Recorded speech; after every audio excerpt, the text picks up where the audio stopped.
So iOS 18 introduces a host of new features and changes, including a redesigned control center and a more customizable home screen.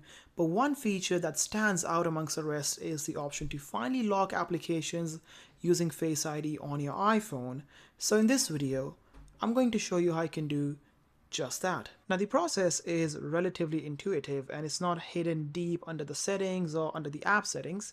So the way you do is you long press and hold an icon and go to this mode here and just simply click on require Face ID. Now I already got Face ID for this app, so I'll try another app. So you just hold on it and just go require Face ID, and it basically prompts you with that to confirm that you want to actually lock the application.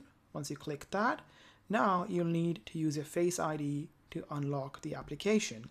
Now you can see again that this application, I just disabled it. If I go back in the menu, you also have the option to hide the application, which will basically remove it from your home screen.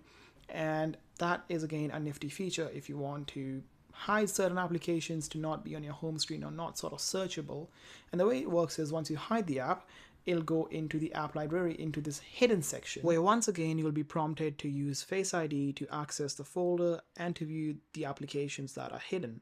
And it's also worth pointing out that it's very simple to unhide it. So all you need to do is long press on it and click on Don't Require Face ID and just simply place it back on your home screen and the icon will once again be visible. And overall, this is a relatively easy process and a feature that we have been waiting for from a very long time. So it's finally here and it's a welcome change. And yeah, that is pretty much it. Now, thanks again for watching. I hope you all enjoyed the video. And if you did, give it a